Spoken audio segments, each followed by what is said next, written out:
wrap it up in a bow saying, oh, well, we're not really called to call that out. God will handle her. But when a guy does it, it's like, oh, well, he's like the scum of the earth. Like, you see what you did to God's daughter? That's terrible. But then when it comes to what she did to God's son, it's like, well, she's automatically more of the innocent person. So you're tuned in to Kaz TV. Right. Go ahead. It's something I've kind of been thinking about. Okay, so we just said that, right? Like what are men kind of graded on, or what they look for? And you're married too,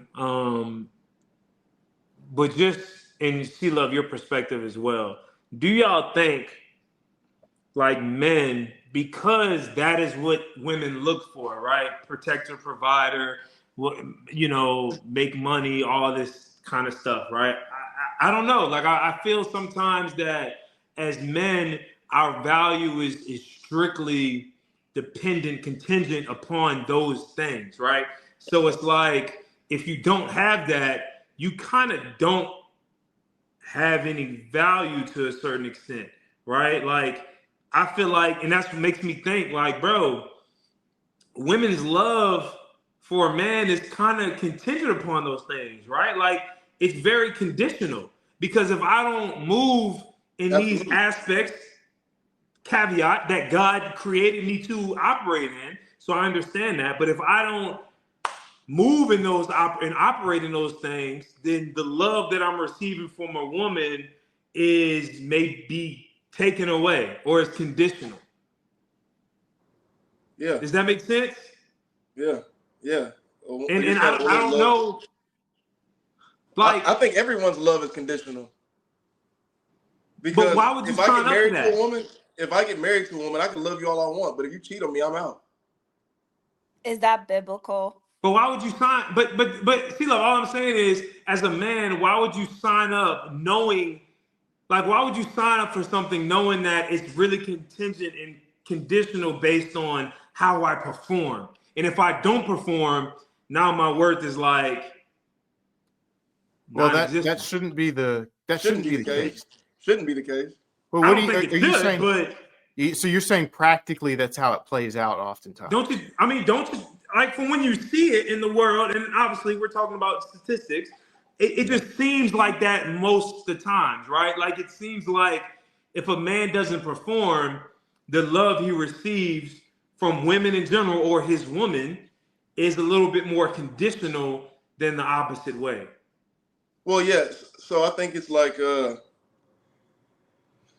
if I married a woman and she's a certain size when I married her, Chris, and she looked a certain way, and then 2 years into the marriage, 3 years into the marriage, she's gained 50 pounds and she looks extremely different from the way she used to. That's going to be a problem for me, right? Same way as if a woman marries you and you're making X amount of money, and then all of a sudden you're making way less than that. She's going to be looking a little bit different, right? Same concept. No. Yeah, but I just want to say, why would you want to jump into anything like that? Can I just say something? Can I just say something? I think a lot of our perspectives not a lot. I think all perspectives and perception is based upon personal experience. And I say to the person who has an issue with his wife gaining weight and has a problem with it, like, did you know what you signed up for, right? Because when a woman gets pregnant and goes through giving birth and, postpartum and finding herself, and I haven't gone through that, but I've seen my friends go through it.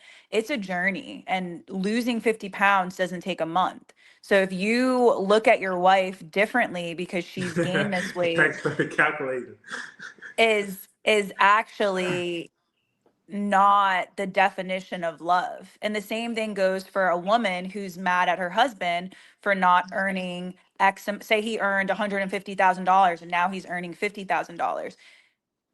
The love that you give someone, and scripture talks about this, right? Like, it's easy for us to be kind to those who are kind to us, right? The challenge is in those moments. And when you sign up for a marriage, you sign up for those moments. You sign up for the journey of the highs and the lows, and refining and helping each other get back to or be better than who you were when you got married. It's not, oh, you're not making X amount of dollars, I'm out of here. Oh, you gained 50 pounds, I'm out of here. Well, I agree. I think we all agree with that. Here's the only problem.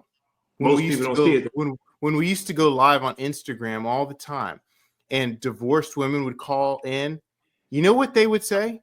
They would say financial abuse. He financially abused me. They would say things like that. Well, he wasn't really there. Just like Carla said a couple, weeks ago. She said, "Oh, well, I'm getting a divorce because he doesn't do enough with the kids, and he doesn't do this, and he doesn't do that." And it's not because he's smacking her around every weekend. It's because he's not doing the things that she wanted him to do.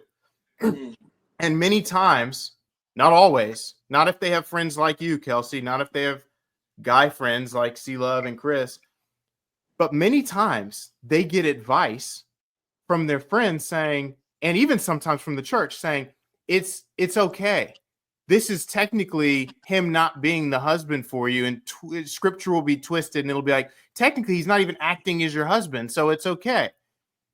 And societally, it's not acceptable for a guy to do that with the gaining weight thing, but it's the same standard. It's literally the same thing. It's she's not doing the things I like, so I get to leave. He's not doing the things I want, so I get to leave. But our society today only, criticizes heavily one of those sides, but I believe they're both wrong, like you said. Kelsey.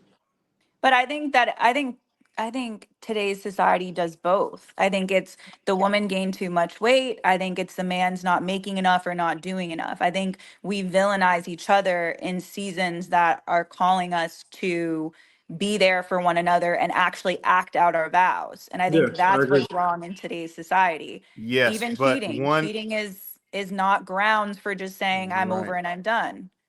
Right. Right. But one side gets more what we call in the church grace than the other side. And we just wrap it up in a bow saying, oh, well, we're not really called to call that out.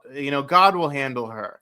But when a guy does it, it's like, oh, well, he's like the scum of the earth.